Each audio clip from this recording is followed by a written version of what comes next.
Assalamualaikum warahmatullahi wabarakatuh. Kembali lagi dengan saya, di Aksi Nyata, Pengimbasan Budaya Positif.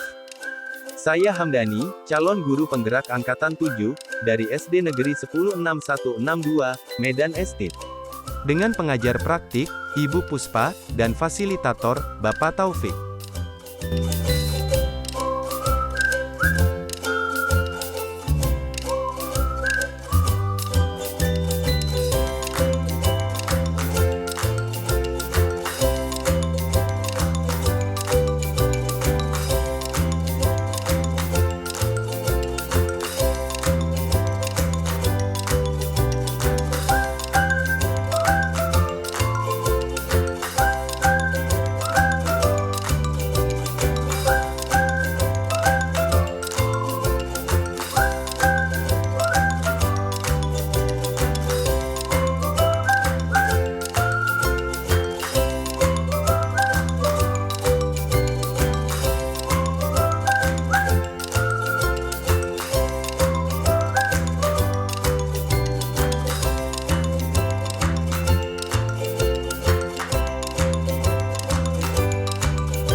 Berikut adalah kegiatan pengimbasan pemahaman dan pengalaman dalam menerapkan budaya positif kepada rekan sejawat.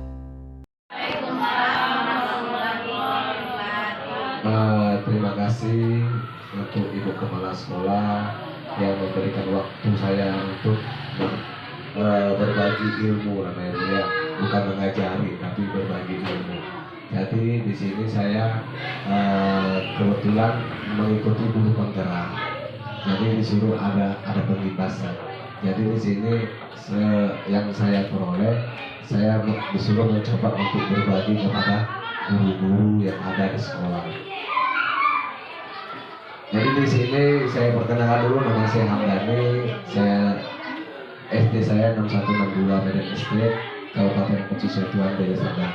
Di sini saya tujuannya pengimbasan namanya pengimbasan untuk apa yang kita peroleh kita sampaikanlah kepada guru-guru yang ada di sekolah gitu. Jadi di sini materinya yang saya bawa adalah ini pengimbasan pemahaman mulai dari diri, yaitu budaya positif. Di dalam sekolah itu ada sebuah kegiatan bagaimana kita menciptakan budaya positif kepada anak-anak dan kepada teman-teman sejawat kita. Jadi di sini ada beberapa tema yang saya akan bawakan. Sebelum masuk ke tema itu, saya harus memaparkan latar belakangnya. Kenapa ada muncul sebuah ingatan kita, kenapa kurikulum ini terus berubah, ya kan, mulai dari CBSA, GTSD, K13 sampai akan dapat kurikulum merdeka. Ternyata filosofi Ki Hajar Dewantara ini, anak-anak itu kita mengikuti perubahan zaman mereka. Zaman mereka itu setiap zaman pasti berbeda. Jadi makanya Kementerian Pendidikan di situ adalah bahwasanya pendidikan tersebut disesuaikan dengan zamannya. Kenapa kurikulum itu terus berubah?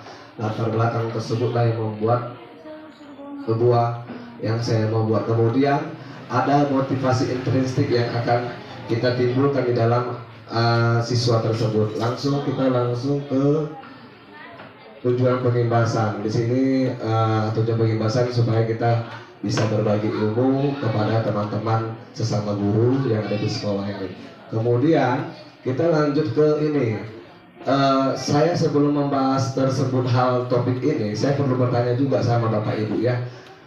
biasanya apa yang ibu bapak lakukan apabila terjadi suatu kasus apa yang ibu sering terima di dalam kelas? Coba satu-satu ibu sebutkan kasus apa yang sering ibu temukan di dalam kelas. Bully lagi. Kasus anak malas menulis. Berbicara di kelas, kemudian bu. Kasus anak malas menulis. Malas menulis lagi. DPR. Kelas DPR habis itu. Buat onar, buat keributan, Mengganggu teman. mengganggu teman. Habis itu suka mengejek teman dan mengejek orang tua, sering ya. Cerita di kelas. Terus kita masuk kemari. Apa yang ibu lakukan apabila terjadi hal itu? Atau hukuman apa atau sesuatu tindakan apa yang ibu lakukan dalam kegiatan tersebut? Misalnya tadi mengejek teman, apa yang ibu buat? Kalau nggak buat PR, Diberi sanksi. biasanya siapa bu? Atau berdiri ke depan? Berdiri ke depan. Kemudian Berdiri ke depan, kemudian opa. saya suruh berjanji dia selama 50 kali dia sebutkan janjinya itu, saya tidak akan mengulangi perbuatan ini lagi. Iya, mengikrarkan janji, tidak mengulang kembali.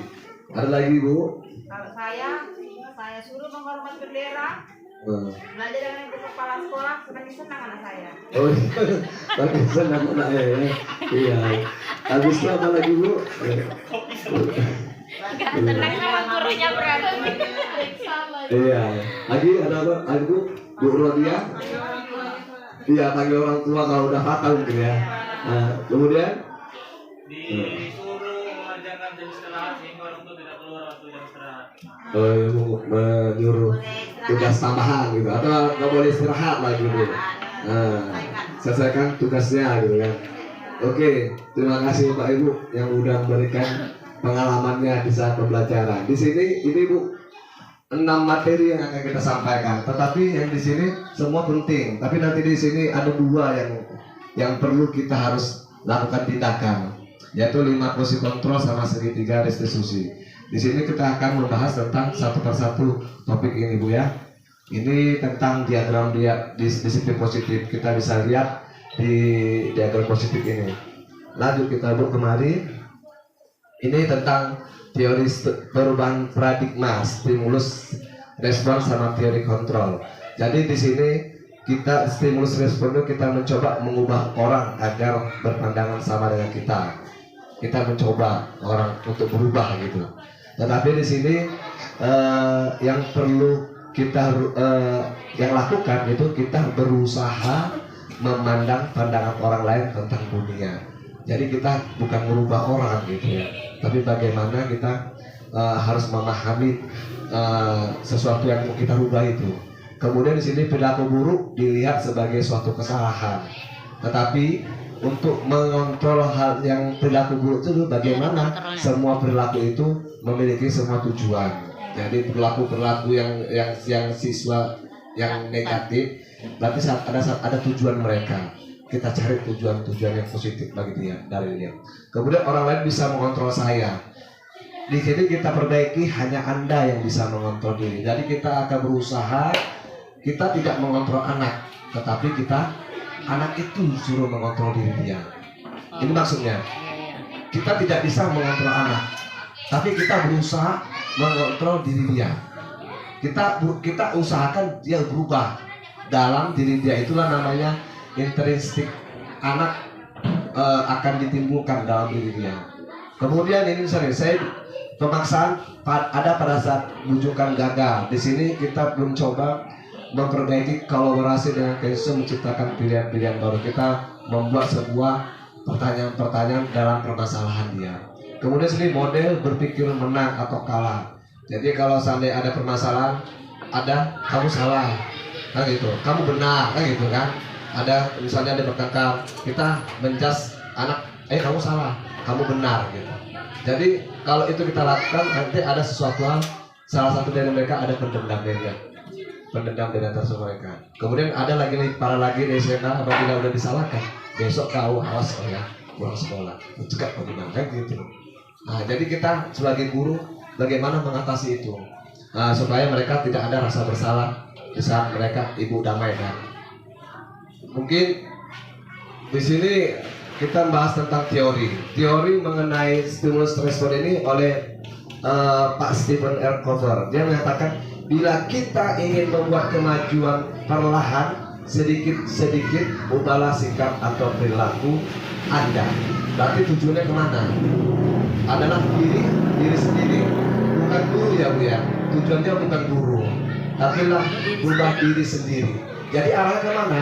Arahnya ke siswa itu. Guru bisa, iya, guru juga berubah dirinya karena guru adalah pedoman si anak gitu. Pedoman si anak. Tapi ini ditujukan untuk si anak. Dia harus berubah dirinya dengan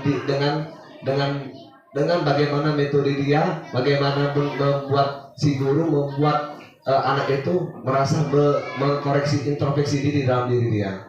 Itu dia bilang. Namun bila tidak kita ingin memperbaiki cara-cara utama kita, maka kita perlu mengubah kerangka acuan kita.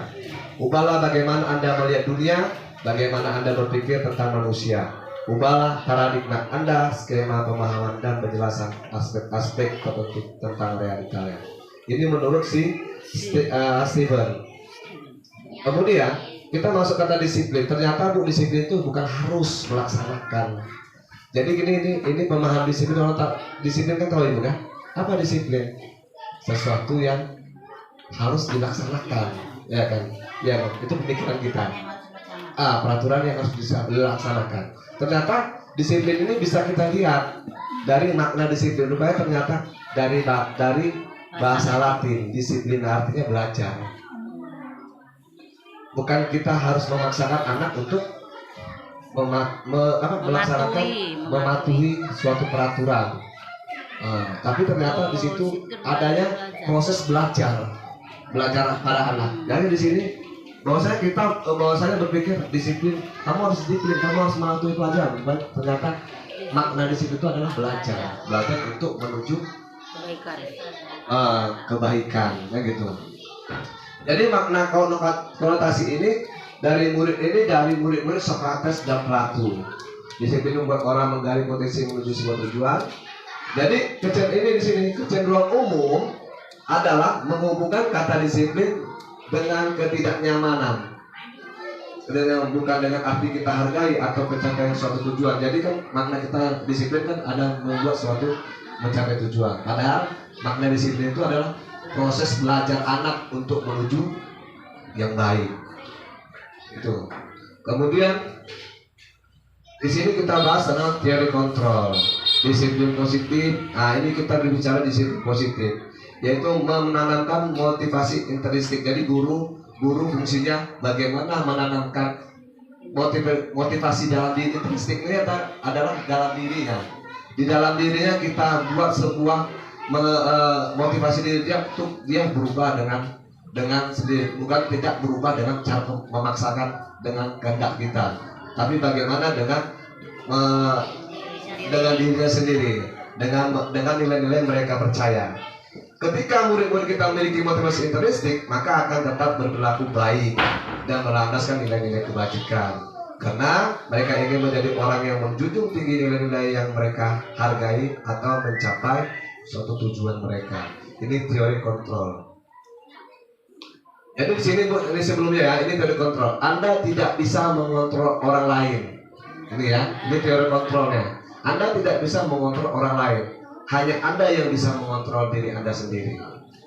Jadi itu konsep teori kontrol tersebut dulu. Jadi kita tidak bisa memaksakan ya Pak ya. Tapi kita mencoba anak-anak itu menghargai diri, menggali diri dia untuk memahami kesalahan-kesalahan dalam diri dia. Nah, sehingga dalam sebuah itu muncul, maka anak itu akan berbuat lebih baik lagi. Jadi kalau sampai anak-anak berbuat salah, jadi jangan kita paksakan mereka untuk jadi benar. Jadi di sini ada lagi sehingga sebagai pendidik tujuan kita adalah menciptakan anak-anak yang memiliki disiplin diri sehingga mereka bisa berlaku dengan mengacu pada nilai-nilai kebajikan universal dan memiliki motivasi intrinsik bukan ekstrinsik serta mereka bisa bertanggung jawab terhadap apa yang datang. Makanya disebut memiliki motivasi intrinsik yang menggali dalam diri anak itu sendiri, bukan atas dorongan orang lain. Ini ada bukan ekstrinsik, bukan dorongan dari orang lain mereka mematuhi peraturan, tapi kita menggunakan dengan diri dia sendiri, bangun dengan diri dia sendiri. Kemudian di sini apa saja nilai kebajikan universal? Ini yang dinyatakan universal ini bukan hanya di sini gitu, bukan hanya di Indonesia, tapi seluruh dunia. Ini perilaku yang memang sudah ditetapkan seluruh dunia. Ya, mengapa ini dinamakan nilai kebajikan universal? Universalnya dunia melakukan. Nilai-nilai kebajikan adalah sifat-sifat positif manusia yang merupakan tujuan mulia yang ingin dicapai setiap individu. Nilai-nilai tersebut bersifat universal dan lintas bahasa, suku, bangsa, agama maupun latar belakang. Menurut Glaser, dengan mengaitkan nilai-nilai kebajikan diyakini seseorang maka motivasi intrinsik akan terbangun sehingga menggerakkan motivasi dari dalam untuk mencapai tujuan mulia yang diinginkan. Kita lanjut, ini Bu, kita paham ya. Ini adalah profil pelajar Pancasila, kurikulum Merdeka yang saat ini. Ada 6 yang harus ditanamkan kepada anak-anak, yaitu beriman bertakwa kepada Tuhan Yang Maha Esa, mandiri, bernalar kritis, berkebinekaan global, gotong royong dan kreatif. Ini harus ditanamkan ke anak-anak di dalam kurikulum Merdeka. Inilah nilai-nilai kebajikan yang ingin dicapai oleh setiap anak Indonesia. Kita kenal dengan profil pelajar Pancasila.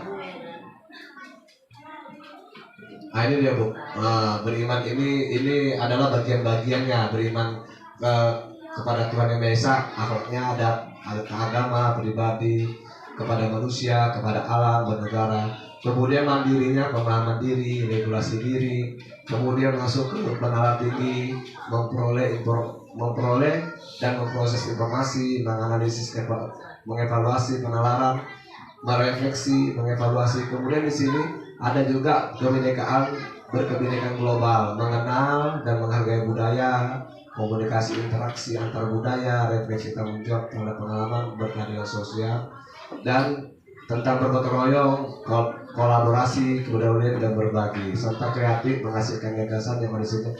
Dan ini semuanya ada item-itemnya yang harus dilaksanakan. Inilah dia kegiatan-kegiatan di Profil Pancasila, Pak. Ya Bu ya, ini kegiatan di Profil Pancasila tersebut. Jadi kadang ada yang tidak memahami apa itu Profil Kurikulum Merdeka. Inilah yang kita terapkan di dalam kelas. Gitu.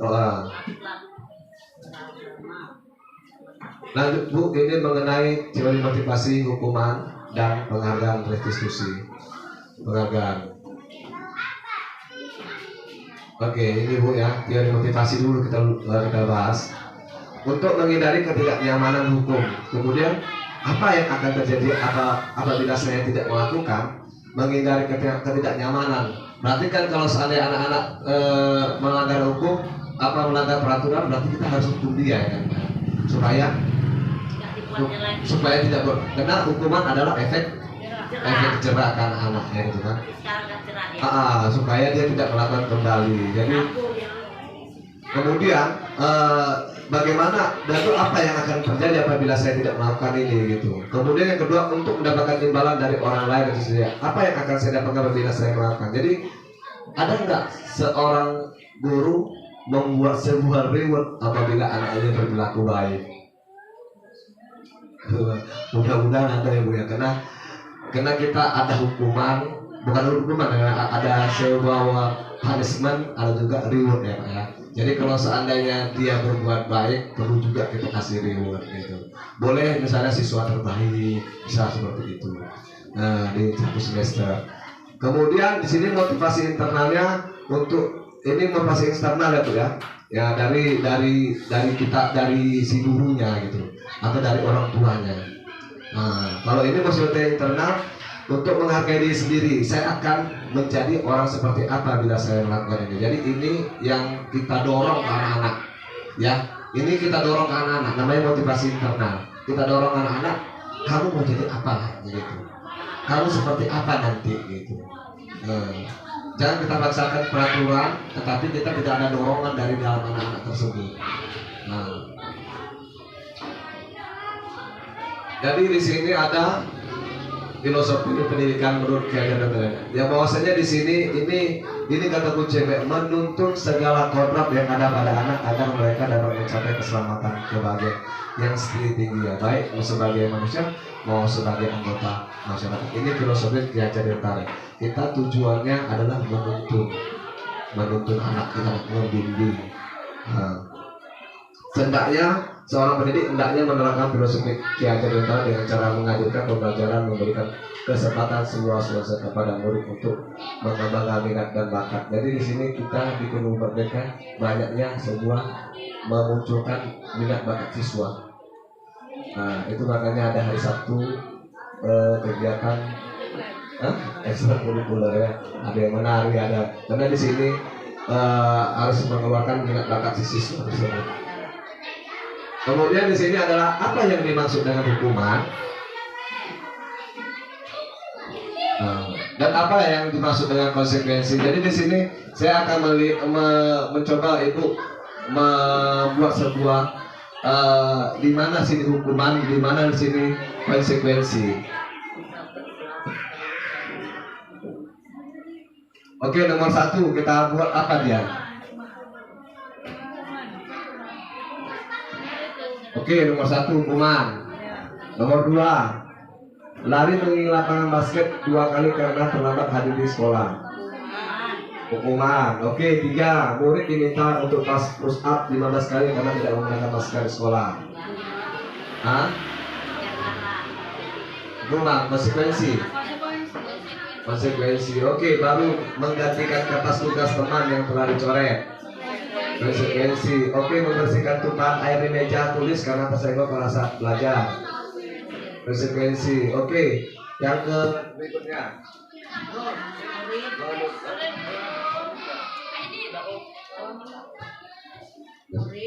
Murid.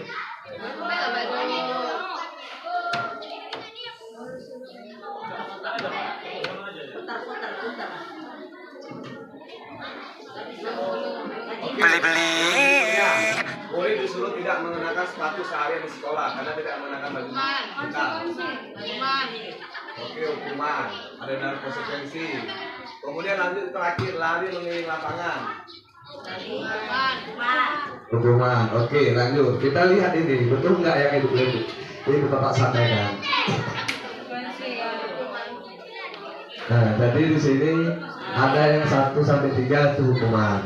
Menggantikan kertas tugas teman yang telah dicoret, konsekuensi.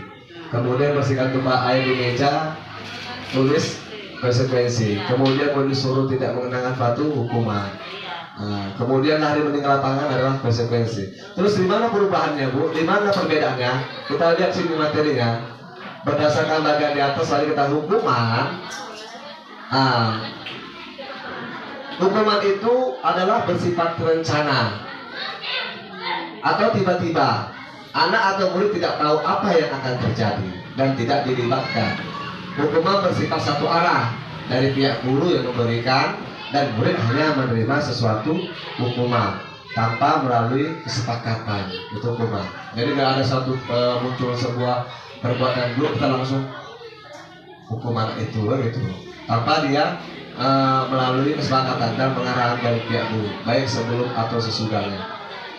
Jadi di sini ada tabelnya, Bu. Nah, ini dia. Nampak tuh ya? Bayang ya. Kalau hukuman sesuatu yang menyakitkan harus terjadi. Konsekuensi sesuatu harus terjadi. Membuat anak sakit, kemudian konsekuensi membuat anak merasa tidak nyaman dalam jangka waktu pendek. Kemudian hukuman, anak membenci kedisiplinan, anak menghargai disiplin. Konsekuensi adalah suatu yang terencana dan kesepakatan kita. Itu kan konsekuensi kan. Konsekuensi adalah sebuah hubungan kesepakatan antara siswa dan apa. Nah, ini. Kemudian lanjut anak belajar untuk menyembunyikan kesalahan. Tapi konsekuensinya anak belajar untuk mematuhi peraturan. Yang terakhir marah. Kalau hukuman anak bisa menimbulkan marah, rasa bersalah, dipermalukan, merasa tak dihargai. Kalau konsekuensi kehilangan hak, dibuat tidak nyaman, diasingkan untuk sementara. Itulah perbedaan antara hukuman konsekuensi. Kemudian apa itu restitusi? Restitusi ini lagu kuncinya bahwasanya kita mengatasi anak. Ini mengatasi anak restitusi tersebut. Jadi apa itu restitusi? Di sini ada proses menciptakan kondisi bagi murid untuk memperbaiki kesalahan mereka, sehingga mereka bisa kembali pada kelompok mereka dengan karakter yang kuat. Maksudnya apa ini, Bu? Maksudnya kita mengembalikan kepercayaan diri dia. Jadi jangan membuat menjudge murid sehingga menurunkan sebuah kepercayaan diri dia. Restitusi juga merupakan proses kolaborasi yang mengajarkan murid untuk mencari solusi untuk masalah. Jadi pembelajaran restitusi ini adalah bagaimana kita menimbulkan suatu ide, suatu solusi untuk mengatasi permasalahan. Jadi di guru mereka ini harus diterapkan. Tidak ada lagi cerita bahwasanya menghukum anak dengan merugikan perasaan anak. Jadi kan di sini kan kalau kita berbicara hukuman, katakan kita berbicara dengan perasaan anak gitu kan. Kemudian dalam perasaan anak muncul motivasi anak akan turun dalam tingkat yang bisa lebih tinggi. Ini ciri restitusi, bukan untuk menembus kesalahan, namun untuk belajar dari kesalahan, baru memperbaiki hubungan. Memperbaiki hubungan, kalau berantem dia bisa jadi teman. Kemudian tawaran bukan paksaan. Ini tawaran ibu, nanti ada kesepakatan kelas. Itu ada bapak ibu ini membuat kesepakatan kelas? Belum ya? Ada, udah ada ya. Kalau udah ada, alhamdulillah. Udah ada ya, kesepakatan kelas sudah ada. Bahwasanya itu adalah tawaran. Restitusi menuntun untuk melihat ke dalam diri. Restitusi mencari kebutuhan dasar yang mendasari tindakan. Restitusi diri adalah cara yang paling baik. Restitusi fokus pada karakter, bukan tindakan. Restitusi fokus pada solusi. Restitusi mengembalikan murid yang berbuat salah pada kelompoknya. Kita lanjut kembali, Bu. Bolehkah kita memberikan penghargaan kepada murid? Ya, boleh, Bu. Ya. Mudah-mudahan nanti udah ada penghargaan untuk siswa gitu ya. Jadi dia jadi dari dulu sampai dia baik gitu. Perlu juga Bapak Ibu ya buat seperti itu. Atau siswa terbaik boleh juga Bu. Jadi yang buruk, ini seperti dia, ini seperti dia, seperti dia. Memberikan kepada murid. Artikon mengungkapkan baik penghargaan maupun hukuman adalah cara-cara mengontrol perilaku seorang yang menghancurkan potensi untuk pembelajaran yang sesungguhnya. Menurut Kroll, secara ideal, tindakan belajar itu sendiri penghargaan sesungguhnya. Tindakan memberikan penghargaan yang nilainya sama dengan hukuman. Kemudian kita masuk ini keyakinan kelas. Keyakinan kelas. Ini ada kesepakatan kelas itu. Di sini ada proses keyakinan kelas itu apa? Di sini mengapa tidak peraturan saja, mengapa keyakinan kelas? Biasanya Bapak Ibu, saya lakukan ini sebelum ajaran baru, saya lakukan ini. Karena kan apalagi dia udah kelas tinggi kan, mereka sudah berjalan kelas 1, 2, 3, 4. Jadi kan mereka udah tahu peraturan. Kecuali kelas 1 kan mereka belum tahu peraturan. Jadi yang kelas 1, 2, 3 atau yang kelas tinggi masih enak mereka udah tahu peraturan. Jadi kemudian di sini kita bayangkan dulu mengapa kita memiliki peraturan harus menggunakan helm bila mengendarai kereta. Kenapa kita bilang? Iya. Peraturan. kenyamanan dan peraturan itu ya. Kenapa dibuat kita pakai helm sebagai tangan? Kemudian mengapa kita memiliki peraturan 3M? Supaya sehat. Iya, terhindar dari virus, sehat.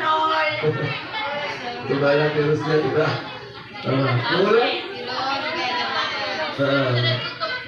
mengapa kita memiliki peraturan harus datang tepat waktu? Wah, ini pelatihan kalau ke sekolah gitu. Ayo kenapa? Ada peraturan yang mulia. That is money. Dia memberikan contoh yang baik kepada siswanya.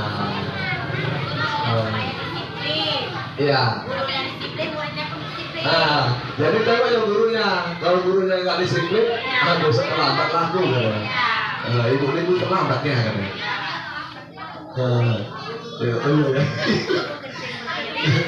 Ini untuk memotivasi interistik kembali ke nilai-nilai keyakinan lebih menggerakkan seorang dibandingkan mengikuti serangkaian peraturan-peraturan. Nah, jadi ini budaya positif, nilai positif, keyakinan kelas dan peraturan kelas. Jadi ini seperti kegiatan kesepakatan kelas, Pak. Dari muncul kesepakatan kelas, baru kita memunculkan keyakinan kelas anak-anak kepada anak. Untuk apa ini? Untuk apa peraturan ini? Ya. Setelah munculnya peraturan, kita meyakinkan anak-anak. Kemudian kita apabila anak-anak melakukan kegiatan dia salah dalam kegiatan, kita langsung bisa tunjukkan ini udah kalian sepakati. Jadi mereka menunjuk kepada yang udah mereka sepakati, sehingga mereka apabila buat inilah salah satu interistik itu, mereka udah sepakati, mereka buat peraturan sendiri, mereka akan mendapatkan menjalankan mereka yang buat itu gitu.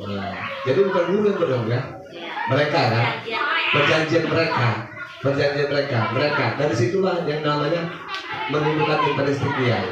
Dari perjanjian mereka harus terapkan di kelas. Makanya perlu sekali ini dibuat kalau pelajaran baru dibuat itu adalah kesepakatan kelas. Jadi kita nggak perlu menghukum. Ada kesalahan, mereka tinggal lihat kabel.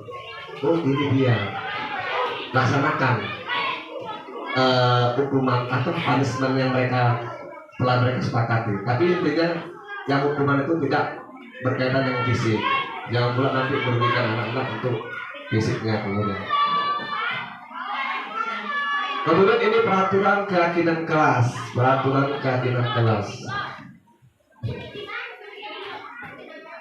Nah ini dia ya. Selalu kembalikan buku ke tempatnya. Itu harus kita bilang. Ini yang dibilangnya. Ini untuk apa? Ini, yaitu ini untuk tanggung jawab. Kemudian dilarang mengganggu orang lain. Ini untuk apa? Apa kerugiannya? Yang kita jelaskan Bapak Ibu. Kemudian hadir di sekolah 15 menit sebelum pelajaran dimulai. Untuk apa ini? Kalau kalian terlambat, sementara guru sudah memulai, kalian datang. Tapi kan tidak menghargai orang lain. Nah misalnya datang kalian terlambat, kita belajar. Assalamualaikum Bu. Kan tidak menghargai orang lain karena kawannya sudah mulai fokus belajar. Kemudian dilarang melakukan kekerasan. Ini untuk apa? Untuk keselamatan dan menghormati orang lain. Kemudian sini ada berganti dan menunggu giliran, itu menghormati orang lain. Gunakan masker untuk apa? Kesehatan, keselamatan. Jangan berlari di kelas. Untuk apa itu? Untuk keselamatan, keamanan kalian. Itu dijelaskan Bu. Nah ini ya. Jadi keyakinan kelas itu kenyataannya universal, bentuknya positif. Dan bentuknya tadi saya jelaskan harus yang berbau positif ya. Jadi hukuman-hukuman itu yang diterapkan harus betul yang tidak merugikan badan dia, yang tidak merugikan motivasi dia. Dapat diterapkan curah pendapat dan peninjauan. Jadi curah pendapat maksudnya begini Bu. Ternyata ada peraturan yang sesuai. Pak, itu nggak sesuai loh Pak. Kita rubah aja ya Pak, masuk kembali. Maka guru berhak meninjau kembali dan dirundingkan kepada siswa tersebut. Nah, karena kalau peraturan yang ini nggak bagus, ini bisa mengganggu motivasi siswa gitu kan. Nah, boleh kita ganti. Kemudian apa saja kebutuhan dasar manusia? Ini harus kita penuhi Bapak Ibu. Kebutuhan dasar manusia ada, ini dia Bu, 5. Kebutuhan manusia dasar adalah setiap manusia yang dilakukan murid memiliki alasan tersebut berkaitan dengan kebutuhan yang belum terpenuhi. Kebutuhan tersebut harus dipenuhi oleh setiap manusia. Jadi kalau sebagai guru kita harus memenuhi kebutuhan mereka. Contohnya ini, yang pertama tuh bertahan hidup, kekuasaan, kemudian kasih sayang, rasa terima kasih dan rasa diterima, kesenangan dan apa nih? Lah. Jadi di sini kelima item ini kita harus penuhi mereka. Bagaimana harus mereka nikmati sebagai siswa. Oke, di sini dunia berkualitas masuk ya Bu ya. Bagaimana anak-anak kita membuat cerminan jadi generasi yang berkualitas untuk diri dia sendiri, untuk orang tuanya. Nah, ini yang sekarang ada 5 posisi kontrol. Kita bisa lihat dulu nanti di mana posisi kita saat ini. 5 posisi kontrol saat ini di manakah saya berada gitu. Ya. Nanti kita ulas 5 posisi kontrol itu. Kita di mana posisinya? Nah, ya. Yang pertama adalah ini. Yang satu ini guru penghukum. Guru satu penghukum. Ini 5 posisi kontrol: penghukum, pembuat rasa bersalah, teman, pengontrol, dan manajer. Kita ambil sini satu tindakan. Tindakannya memarahi, mengkritik, menyakiti. Memarahi, mengkritik, menyakiti, melakukan tindakan kekerasan. Itu dari pukul apa ya juga. Nah, kita mau cuti jam ya. Jeram ya. Rambutnya. Nah, kemudian guru membuat rasa bersalah, mendiamkan, menceramahi, membuat rasa bersalah. Oh, yuk, buat bersalah bagaimana? Nah, tahu ya. Nanti kita kasih contoh ya. Udah, teman membuat pemakluman, pengontrol memantau dan mencatat hasil evaluasi kegiatan hariannya. Kemudian yang kelima, guru manajer bertanya dan membuat kesepakatan. Kemudian kalau perkataannya ini Bu, katanya kalau guru penghukum biasanya kalau ada suaranya marah-marah. Kalau kamu bapak ini akan saya pukul ya. Kamu pemotong saja gitu. Setiap terlambat. Kemudian guru membuat masalah kemana? Nah begini Bu, bapak ibu, bapak kecewa sama dia. Kalau orang tua tahu bagaimana? Seakan-akan kita bagaimana memancingkan dia bahwa dia merasa bersalah. Apa tindakan nanti kita bahas nanti? Tindakan apa yang akan dihadapi siswa tersebut apabila kita buat seperti ini? Kemudian lakukan ini teman, lakukan demi bapak ibu. Ibaratnya ya kalau seandainya ada dosa, hargai ibu ya, coba terlambat. Malu saya di kelas ibu kamu saja yang terlambat. Untuk saat ini tolonglah jangan marahi ibu, janganlah kamu terlambat ya. Dia tak malu ibu di kantor itu, ibu saja diceritai, ada ibu saja yang terlambat seperti itu.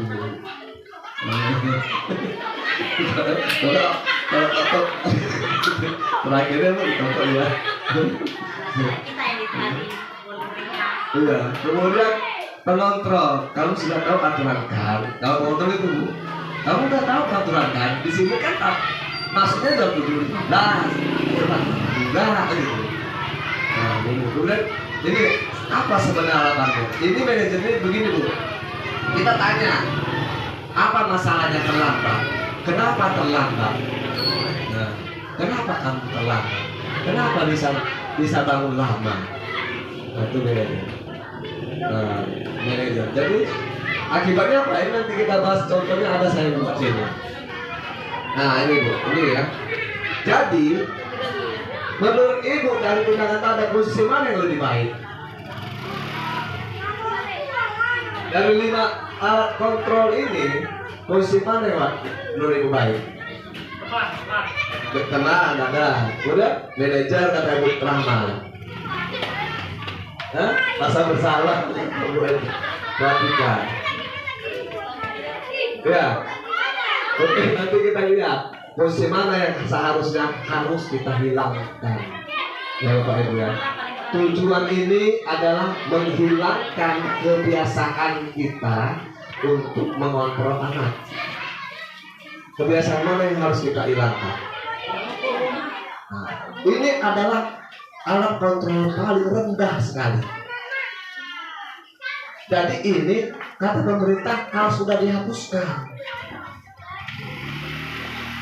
Ya, harus sudah dihapuskan. Tidak ada lagi ini. Masuk kemari, membuat masalah. Dan ini pun tidak bisa juga kita buat. Kita laksanakan. Teman, pemantau, manajer bisa jadi sebuah satu kesatuan. Tetapi yang disarankan untuk mendidik anak itu sebagai manajer. Manajer. Iya. Jadi ini sebagai manajer. Kemudian, ya kami lakukan ini dulu, praktek manajer untuk anak. Ambil 1 kasus, 2 kasus anak. Kemudian bagaimana mengatasi anak itu dengan kasus yang saya ambil kasus cakap kotor, gitu kan? Saya kasih itu. Bagaimana mengatasinya? Jadi itu sebagai manajer harus ada susunan-susunan rangkaian apa yang mau kita buat untuk anak ini, kita perbaikan. Kemudian yang sekarang kita terapkan seharusnya ini ya Bu ya. Yang ini kalau bisa udah hilang, apalagi ini yang 2 ini. Ini kalau bisa udah hilang, jangan lagi kita terapkan. Oke?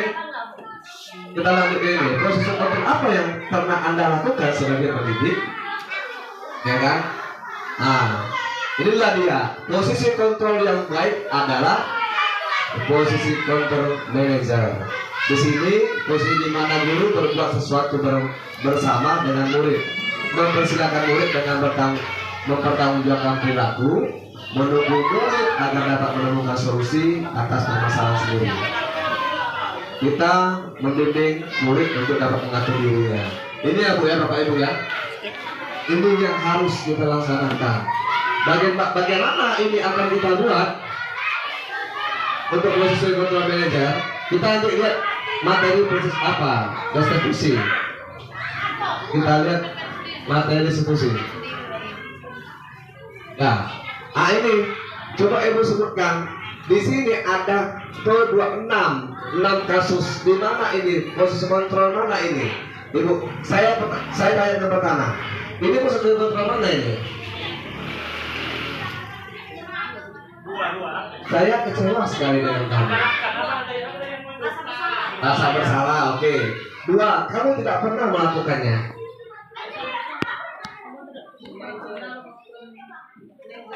Iya, sama juga. 2, oke, 2 merasa bersalah. Udah, ayolah lakukan demi ibu. Oke, teman. Keempat, apakah kamu mau mendapatkan stiker bintang hari ini?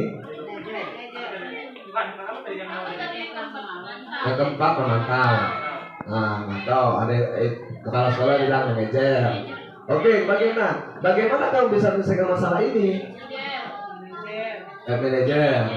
Baru yang terakhir, kamu selalu yang paling terakhir tuh, misalnya terakhir. Nah, memantau. Kita lihat hasilnya ya. Benar ini. Membuat orang merasa bersalah. Yang kedua, kamu tidak pernah benar melakukannya, mengukur. Ini teman tadi betul Pak ya. Kemudian apakah mau mendapatkan stiker bintang ini pengantar? Bagaimana kalau ini bagaimana? Kalau namanya bagaimana? Itu bagaimana itu menanyakan. Kemudian kamu selalu yang paling terakhir pengukur. Ini namanya buktis segitiga restitusi. Ini yang sebuah bagaimana kita mencari sebuah solusi atas tindakan-tindakan anak kita atau murid-murid kita lah. Restitusi ini adalah sebuah pendekatan untuk menciptakan disiplin positif. Jadi bagaimana anak-anak itu membuat peraturan yang positif. Jadi kebiasaan kita selama ini, bila ada orang yang berlaku salah pada kita, adalah langsung memaafkan, ya, langsung memaafkan ada orang bersalah. Jadi kalau seandainya ada temannya yang mengejek, usahakan anak itu memaafkan. Maunya gitu ya, Bu. Kadang ada anak-anak ada yang udah stres duluan ya, ngejek ya. Kemudian kita cenderung untuk berfokus pada kesalahan daripada mencari cara bagi orang yang berbuat kesalahan untuk memperbaiki diri. Kita lebih fokus pada cara mereka membayar akibat dari kesalahan mereka daripada mengembalikan harga diri mereka. Jadi kita di sini hanya fokusnya mereka tunaikan hukuman tersebut, ya kan? Tapi nggak tahu bagaimana yang timbul pada diri anak-anak itu. Apa yang terjadi di kita setelah kita buat seperti ini pada anak-anak itu, gitu. Kemudian membuat kondisi menjadi impas, menjadi seperti ibarat udah ya selesai ya. Jangan kalau saya ada berantem kawan biasa saya aman ya. Impas sekali gitu. Biasanya kalau anak-anak bermasalah kita damaikan. Kalau bisa mereka terpulukkan tanpa ada masing-masing bersalah. Kita buat mereka tenang. Sehingga mereka nanti pulang dengan damai dan bersahabat lagi. Kemudian ini dia Bu ya, ini segitiga restitusi. Ada tiga restitusi. Yang pertama adalah menstabilkan identitas.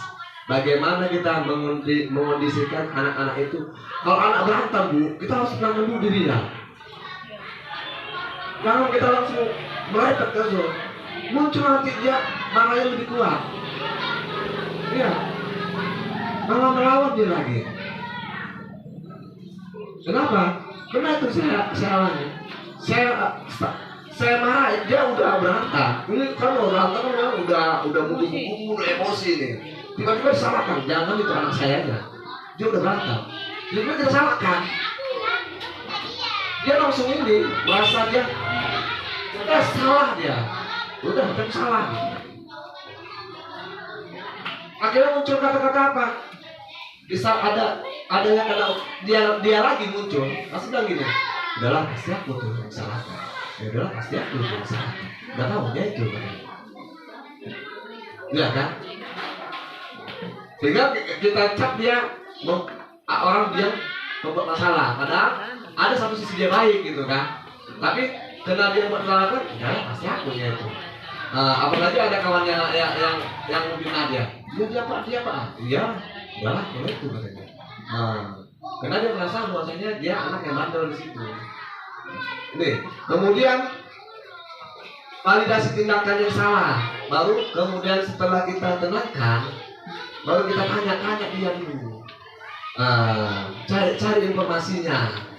Kalau bisa ada saksi, ya Bu ya. Kalau bisa ada saksi. Siapa saksinya? Oh ini. Jangan saksi yang kawannya kan cari, ibu cari. Jangan saksi kawannya dicari, ibu cari. Pasti kawannya bela kan. Ini kawan-kawan yang netral, yang baik budi, cari sini. Cari saksinya dulu. Kalau bila perlu. Baru kemarin menanyakan keyakinan itulah tadi. Kita harus meyakinkan dia perbuatan dia kalau itu benar. Dia dukung, kalau dia salah kita beri motivasi, kita beri dia sebuah solusi. Nah ini dia. Lanjut kita ke menstabilkan identitas. Ini yang kita bahas satu itu ya. Yang tadi menstabilkan identitas. Tujuannya ada apa? Untuk membuat murid yang merasa gagal karena berbuat salah menjadi positif tadi. Jadi guru berkata gini, berbuat salah itu hal yang manusiawi. Nah ini contoh-contohnya, contoh-contoh katanya. Tidak ada manusia yang sempurna, gitu. Kemudian nih bapak ibu juga buat salah, gitu kan. Kemudian kita pasti bisa menyelesaikan permasalahan ini contoh kata-kata ini. Kemudian bapak ibu tidak tertarik untuk mencari tahu siapa yang benar, siapa yang salah. Bapak ibu tertarik untuk menyelesaikan masalah, gitu. Bapak nggak mau cari siapa yang benar, siapa yang salah, itu dari kata bahasa. Tapi bapak mau menyelesaikan masalahmu. Ini lagi contohnya lagi. Kalau kamu menyalahkan dirimu sendiri terus menerus, apakah kamu bersikap baik pada dirimu sendiri? Nah gitu, baik lagi ke diri dia. Terus seperti anak tadi kan, menyalahkan diri. Pasti saya Pak, pasti salah. Pasti saya itu. Nah, jadi kita bertanya, kalau kamu terus menyalahkan dirimu sendiri terus menerus, apa kamu bersikap baik pada dirimu sendiri? Berarti kan dia udah menjudge dirinya, menghukum dirinya bahwasanya dia anak yang paling bandel. Nah, jadi contoh-contoh kalimat-kalimat yang baik. Baru masuk validasi kebutuhan, membantu si murid mengenal kebutuhan yang dipenuhi ketika melakukan kesalahan. Itu karena pada dasarnya setiap tindakan memiliki alasan. Jadi di sini ini kata-katanya Bu ya, kamu bisa saja kan melakukan hal yang lebih buruk, tapi kamu tidak melakukannya kan? Nah, kamu pasti punya alasan mengapa melakukan itu, ya kan? Kita tanya alasan-alasan dia. Apakah apa yang penting bagi kamu setelah melakukan? Kamu telah melakukan ini, apakah lebih, nah gitu? Apakah senang kamu, nah gitu? Apa bahagia kamu melakukan ini para temanmu, nggak seperti itu? Itulah katanya. Kamu boleh tetap berusaha menjaga sikap itu, tapi tambahkan sikap yang lain yang baru, yang sikap yang positif. Nah, kemudian, maukah kamu belajar cara lain untuk mendapatkan yang kamu butuhkan tanpa harus dipukul? Apakah kamu bisa melakukan dengan lebih baik lagi besok? Ini contoh-contoh kata-kata untuk validasi anak. Kemudian kita lanjut menanyakan keyakinan. Makanya di sini setelah anak kita validasi, kita motivasi dia lagi. Kita beri dorongan dia bahwasanya dia mulai percaya diri lagi. Ini tujuannya murid melihat kesalahan dihubungkan dengan norma-norma sosial dan nilai-nilai yang mendasari manusia berinteraksi dengan orang lain. Jadi ini contoh guru-guru berkata, apa nilai yang kita percaya di kelas atau di sekolah kita? Kemudian nilai-nilai universal apa yang telah kita sepakati? Nah itulah tadi Bu. Yang udah disepakati balik lagi ke diinformasikan seperti itu. Kelas yang ideal itu seperti apa ya nak? Berarti kan kelas yang baik kan? Nah, seperti itu. Kamu ingin jadi anak seperti apa? Kan nggak mungkin jadi anak mau jadi anak belajar terus gitu. Nanti jadi sambung atau berarti iya jadi iya kan. Jadi apakah berbuat baik itu merugikan? Gitu. Kemudian kamu jadi seperti orang seperti apa? Nah, inilah motivasi-motivasi seperti ini Bu yang dimunculkan untuk membalikkan jati diri dia. Ya kan Bapak Ibu ya. Kita lanjut ke sini. Nah, ada studi kasus yang saya tampilkan. Terus saya tanya lagi Bapak Ibu, setelah kita pelajari, apa yang seharusnya kita lakukan? Nah, alasannya apa? Kalau ibu biasanya kalau ada terlambat apa yang ibu hukum? Ada apa yang ibu kasih tindakan? Iya, ada terlambat. Setelah 2-3 hari ya. Sekali boleh, 2 kali boleh, 3 kali. Langsung ditemu pun kita. Iya, kalau tidak perlu kata Bu Risma ya panggil orang tuanya. Kenapa kok kalau terlambat terus sekarang ya gitu. Ya kalau udah banyak kali kan. Boleh, itu namanya Bu kolaborasi. kolaborasi antara guru dan orang tua. Karena yang mengatasi perilaku siswa itu nggak kita sendiri, tapi orang tua juga. Boleh kok orang tua berperan penting untuk membentuk karakternya di rumah. Kalau apalagi terlambat, bisa jadi nggak sholat subuh ya kan Bu ya. Bangun siang mak ya. Nah, itu. Boleh apa yang anda lakukan? Kita ini contoh dari 5 hukum apa proses kontrol tadi. Mengukur. Jadi model mengukur macam mana mengatasi anak itu? Ini kata-katanya terlambat lagi. Masa terlambat lagi? Selalu datang terlambat. Kapan sih bisa datang tepat waktu? Tepat yang lewat tuh nggak ada suaranya tinggi. Saking geramnya dulu tuh kan, ya kan? Lama saja gitu ya. Ini pengukur. Kemudian kita tanya kepada diri kita sendiri, bagaimana perasaan murid bila guru berbicara seperti itu pada saat muridnya datang terlambat? Kan kita harus tanya. Kalau kita beri hukuman ibu, kita tanya diri dulu, tanya diri kita. Harus kita tanya diri kita. Setiap kita mau kemana, kita tanya diri kita. Kalau aku buat seperti ini, macam mana ya perasaan dia gitu. Itu harus seperti itu. Iya. Iya, kurang ibu ya. Mudah-mudahan perubahan ibu ya. Kemudian apa akibatnya? Kita lihat akibatnya. Akibat yang akan muncul apabila jadi guru penghukum ini kemungkinan murid marah, dendam, karena belum tahu dia terlambat, kena kesal maknya. Bukan dia yang terlambat, tapi maknya yang lama. Dia udah siap-siap gitu. Tapi kita terus tanya langsung dengan dada keras. Ini akhirnya kemungkinan murid marah dan mendendam atau bersifat agresif. Bisa jadi sesudah kembali duduk, murid tersebut akan mencoret-coret bukunya atau meja tulisnya. Lebih buruk lagi, sepulang sekolah, murid melihat motor atau mobil bapak gurunya. Ya itu ya, dibocorinya, apa itu SMA itu. Iya, itulah dia efek buruknya. Dia pengen pakai aku gitu ya. Tapi untung saya belum ada SMA. Nah itu akibat guru menghukum terhadap anak. Jadi psikologinya terganggu. Nah, sehingga dia merasa diri dia terus bersalah. Terus ini yang kedua, membuat orang lain merasa bersalah. Ini dengan ada suara bermelas. Adnan, kamu ini bagaimana ya? Kamu sudah berjanji dengan ibu tidak akan terlambat lagi. Kamu kenapa ya senang sekali mengecewakan ibu? Ibu benar-benar kecewa.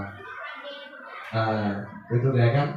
Jadi itu, ini merasa bersalah. Jadi anak itu merasa bersalah. Kemudian tanya lagi diri kita, bagaimana perasaan murid bila tegur seperti itu?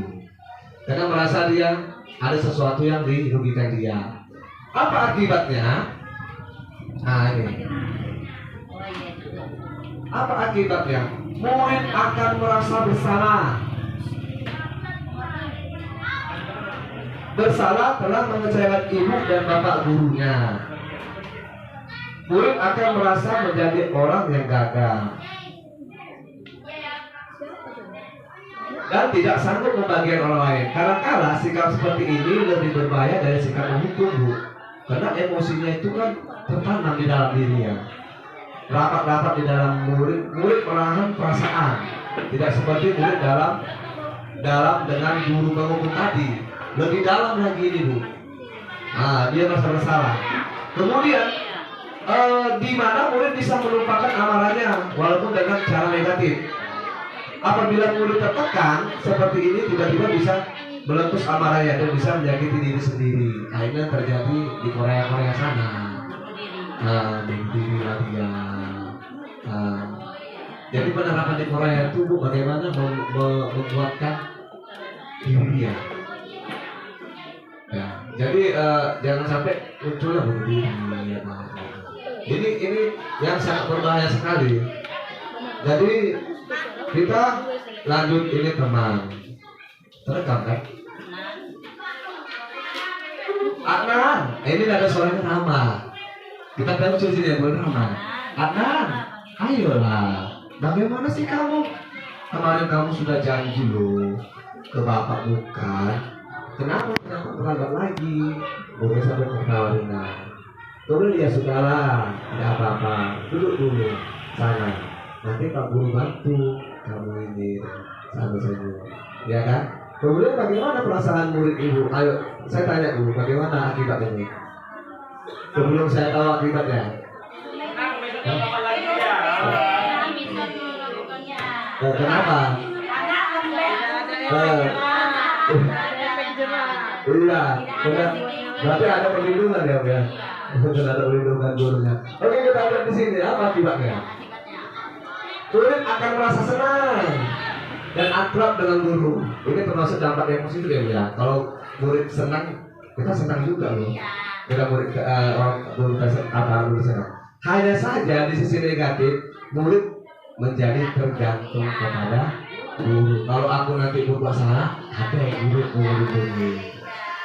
Nah, ya kan?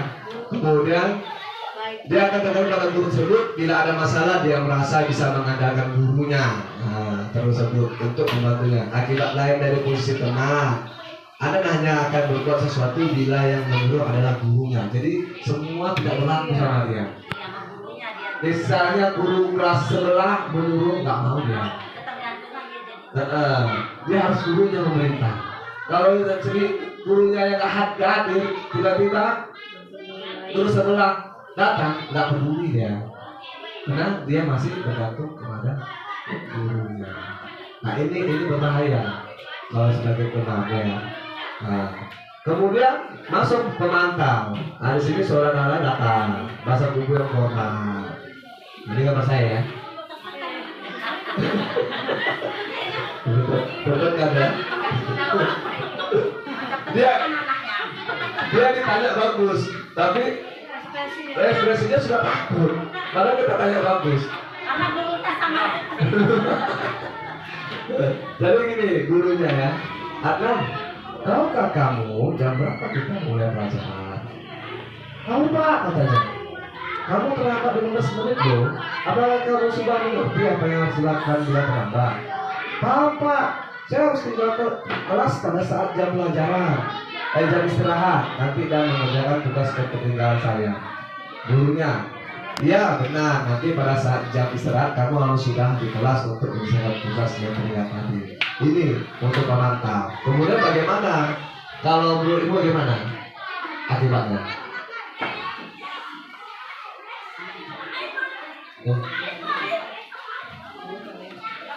Kita lihat aja langsung ya. Apa akibatnya? Murid memahami sanksi, dia arah ke yang lebih positif kalau pemantau yang harus dijalankan karena telah melanggar salah satu peraturan sekolah. Sekolah tidak menunjukkan suatu emosi yang berlebihan, menjadi marah atau membuat merasa bersalah.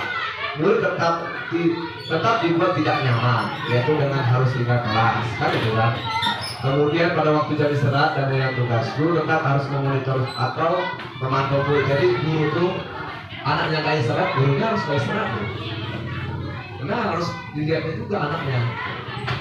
Ya. Itu tidak mampu, sudah marah itu. Karena kita prosesnya memantau sebagai alat kontrolnya pemantau. Kalau kita pakai alat kontrol pemantau, kita harus bertanggung jawab. Jadi saat anak itu melaksanakan tugas taman itu hukuman, ya kita harus pantau dia, kita harus jaga dia, lihat dia, itu dia. Guru tetap harus memonitor atau memantau murid pada saat mengerjakan tugas di jam istirahat, karena murid tidak bisa tinggal seorang diri. Nah, itu agak sulitnya. Nah, kadang guru dikasih satu hukuman, udah tinggi dia, istirahat, makan dia. Ya, anaknya tidurnya dari itu. Kemudian sering kali kalau nggak kerjaan PR, udah satu kelas nggak boleh istirahat. Gurunya berjalan menunjukkan ke kantor, langsung dia makan gitu ya. Makan pagi, duduk biasa. Alat kontrol terakhir manajer ini yang harus kita terapkan Bapak Ibu ya di sekolah. Ini harus kita terapkan di sekolah. Kemudian di sini ada kasusnya si Adnan tadi. Bagaimana tindakan si guru tersebut? Adnan Apakah kamu mengetahui jam berapa sekolah dimulai? Tahu Pak, jam 7. Ya, jadi kamu terlambat. Kira-kira bagaimana kamu akan memperbaiki masalah ini? Kan terus bertanya ya Bapak Ibu ya. Enggak langsung marah ya, enggak langsung bertanya. Terus yang enam, saya bisa menanyakan teman saya Pak untuk mengajar tugas yang tertinggal. Baik, itu bisa dilakukan. Apakah besok akan ada masalah untuk kamu agar bisa hadir tepat waktu ke sekolah? Nah, tidak Pak, saya bisa hadir tepat waktu katanya. Baik, saya menghargai usahamu untuk memperbaiki diri. Bagaimana perasaan murid diperlakukan seperti ini? Jadi di sini guru, bagaimana kalau seandainya murid diperlakukan seperti ini? Senang ya Bu? Bahagia ya? Hah? Itu takut ya? Enggak. Bahagia. Rasa saya bahagia. Dia bahagia. Dari rasa itu bahagia.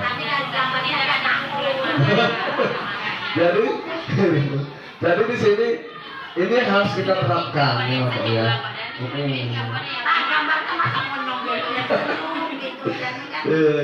Apa akibatnya? Inilah posisi manajer itu, maka seorang guru sebaiknya tulus. Ya Bu ya. Kenapa? Terus terang Bu ya, bahwasanya penyakit tertinggi di guru adalah penyakit stroke. Ya. Ya Bu, banyak saya lihat penyakit tertinggi di guru adalah stroke. Karena kebanyakan marah, kebanyakan stres menghadapi siswa. Padahal kalau kita lakukan dengan baik-baik saja, aman-aman saja. Iya Bu ya. Jadi tidak perlu marah-marah, tidak perlu meninggikan suara, apalagi menunjuk-nunjuk jari ke murid. Itu jari itu nggak boleh Bu. Itu etika Bu. Ya, menunjuk jari ke murid itu tidak boleh. Itu adalah karakter. Ya. Sehingga nanti sehingga secara tidak langsung kita mengajari dia untuk bertunjuk-tunjuk sama temannya, sama orang tuanya. Ya. Nah, kemudian berkaca pinggang atau bersikap seolah-olah menyesal. Nah, biasanya guru gini kan, kamu ya, nah gitu. Nggak boleh bersikap seolah menyesal. Kemudian tampak sedih sekali akan perbuatan atau bersenda gurau menempatkan diri sebagai teman murid. Jadi guru itu jangan pula bersenda gurau ya, karena mau nanti harga diri guru itu karena saking dekatnya, takutnya anak-anak itu kebablasan. Kalau nasam akhirnya tingkahnya yang seharusnya kita sebagai guru dianggapnya sebagai teman seperti sebaya dia. Nah, jadi kurang menghormati kita. Nah, perlu juga itu ada jarak sedikit gitu. Kemudian fokus adalah pada murid, bukan untuk membagikan guru atau orang tua. Jadi di sini fokusnya ke murid. Kita bisa kolaborasi sama orang tua, fokusnya ke murid. Kita sama-sama membina sama orang tua untuk menjadikan siswa itu terbaik. Bukan untuk orang tua. Murid sudah mengetahui adanya suatu masalah dan suatu perlu terjadi. Bila guru mengambil posisi pemangkal, guru akan melihat apa sanksi, apa peraturan. Ya. Namun para posisi manajer, guru akan mengembalikan tanggung jawabnya kepada murid. Jadi dengan semua solusi restitusi tadi, restitusi itu alat untuk memperbaiki anak-anak. Itu 3 restitusi, 3 ada nih. Kemudian akan mengembalikan tanggung jawab pada murid untuk mencari jalan keluar permasalahan, tentu dengan bimbingan murid. Oke, jadi di sini saya minta waktu sebentar saja Ibu.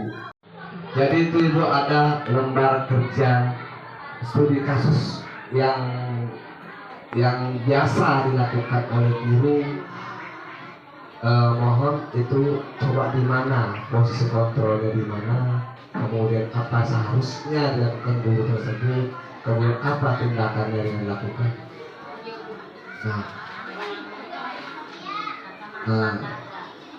Ya, silakan Ibu isi Ibu.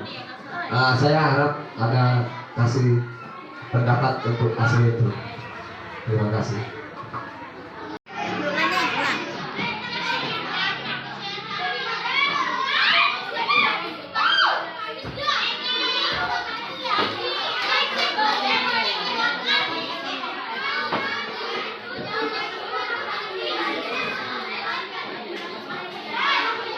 Beda sisi ya.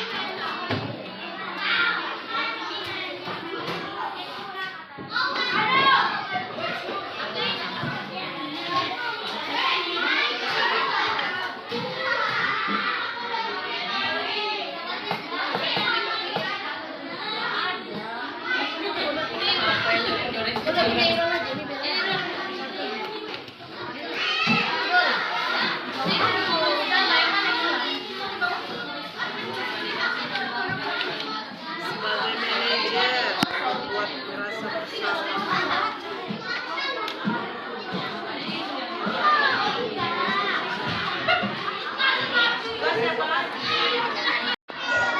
Bagaimana Bapak Ibu udah siap ya Bu ya? Yang mengerjakannya. Ya untuk perwakilan kelompoknya bisa saya sampaikan apa menurut dan bagaimana menurut Bapak Ibu didapat oleh Bapak Ibu dari kasus yang setelah lembar studi kasus tadi yang telah saya bagikan. Kelompok yang mana dulu? Ya silakan Ibu, silakan.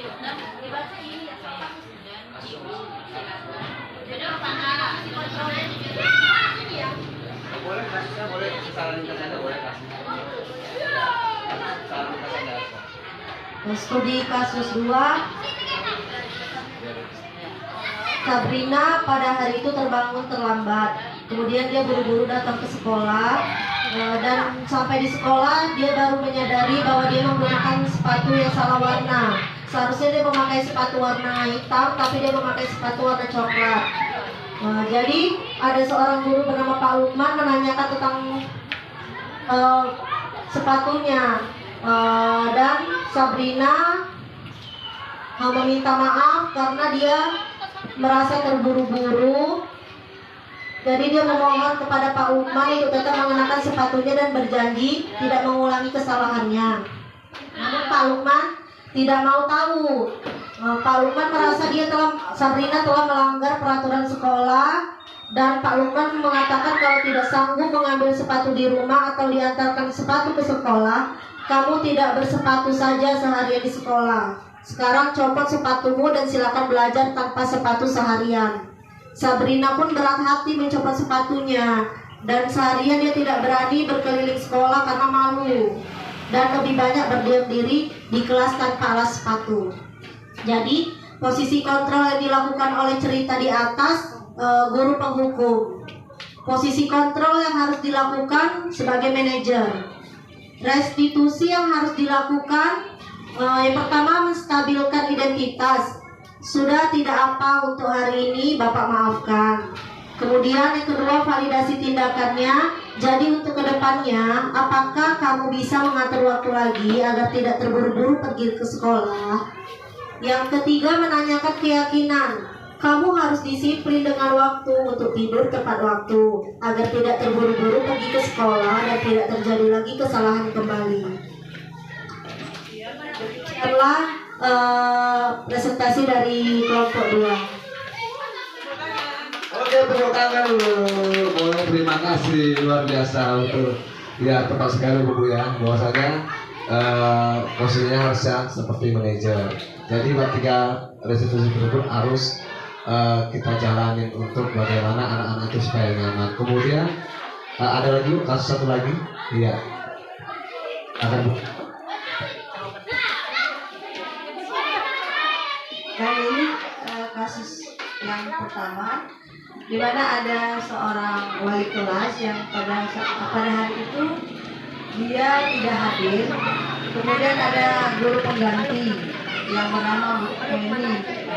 Nah, karena dia seorang guru pengganti, maka anak-anak murid yang ada di dalam kelas itu mereka tidak menghormati gurunya, bahkan sampai Bu Eni ini ketika mengasih tugas pun tidak mengerjakan tugas mereka. Maka bahkan ada yang mengatakan sampai Bu Eni ini mengatakan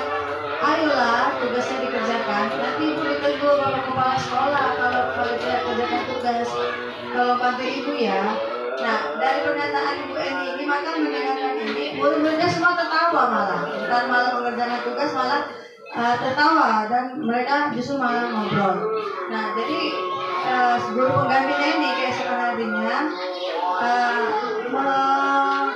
menceritakan, mengadakan kepada wali kelasnya bahwasanya anak-anak muridnya itu tidak menghormati guru. Nah, kemudian wali kelasnya ini menegur murid-muridnya mengapa mereka melakukan tindakan seperti itu. Nah, jadi posisi kontrol yang dilakukan cerita di atas adalah kasus Bu Eninya ini, tindakan menegur siswanya itu adalah sebagai seorang teman.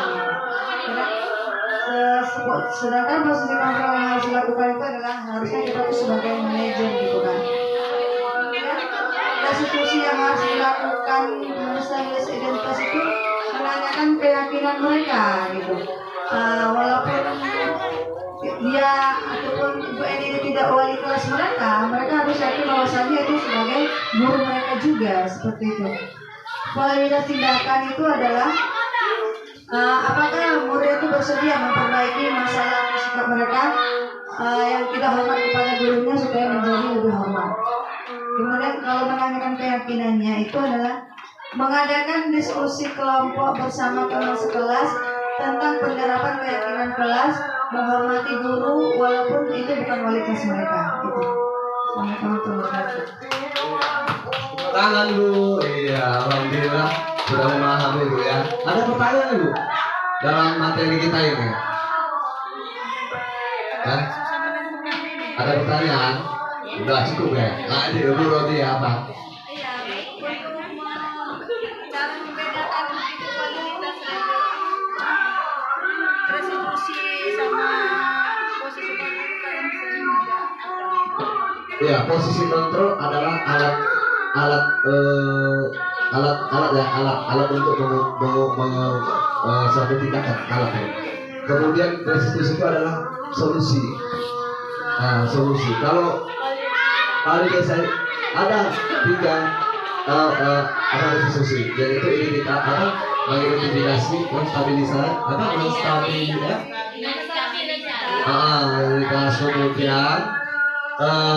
validasi, kemudian keyakinan.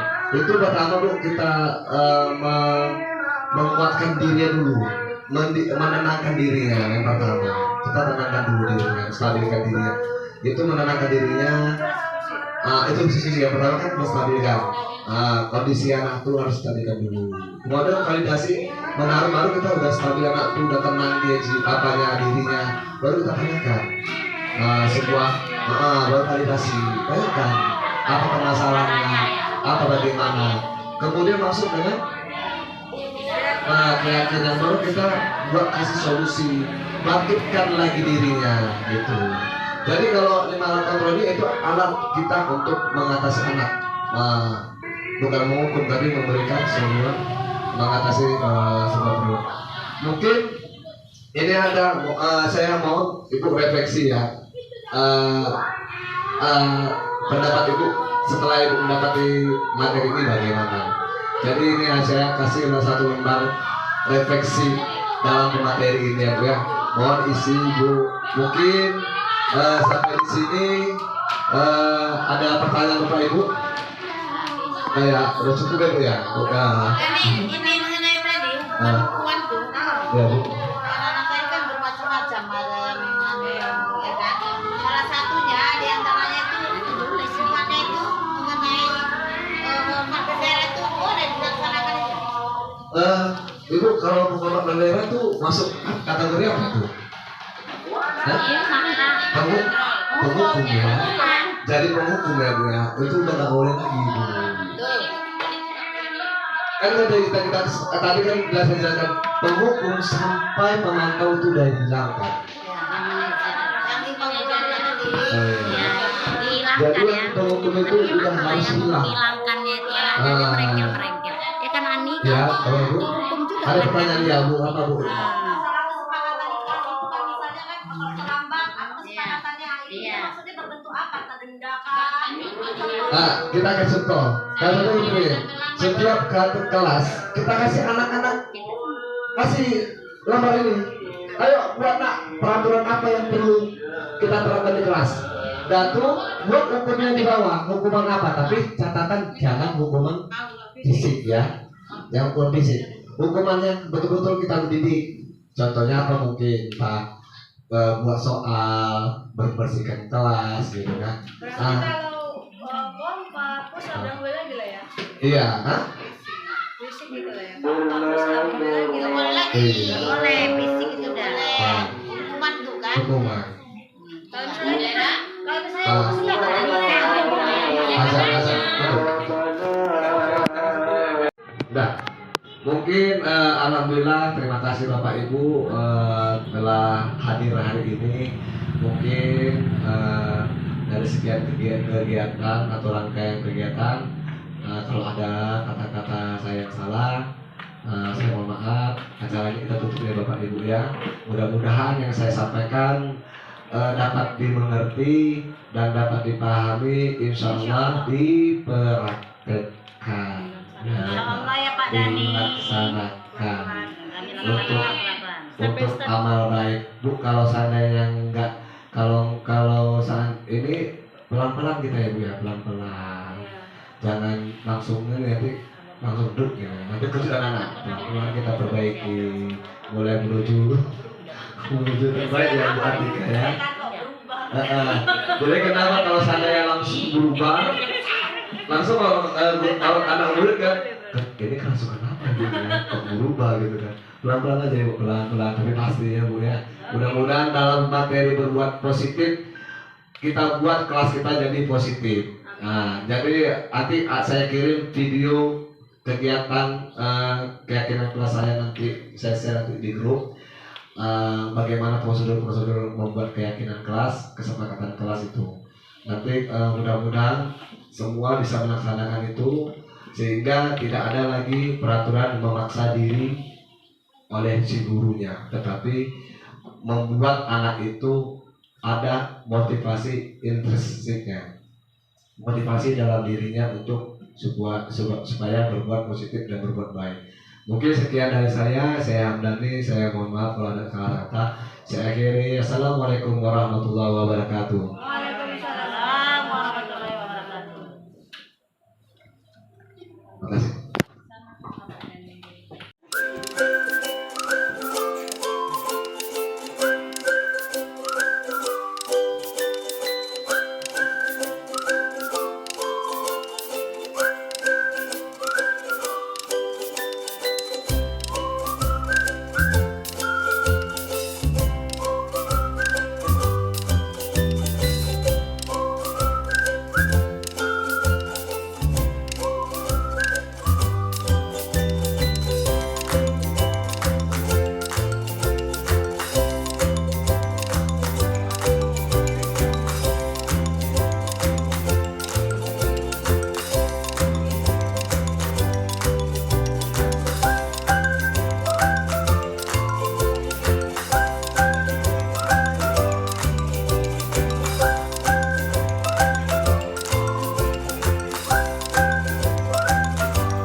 kesepakatan kita. Jadi kita akan membuatkan peraturan dari kalian untuk kalian. Jadi di sini Bapak bagikan kertas ini, kalian buat nanti peraturan yang harus kita api di kelas ini dan apa hukumannya yang harus kita dapatkan kalau kita melanggar aturan dan aturan ini kalian yang buat dan kalian yang mematuhi.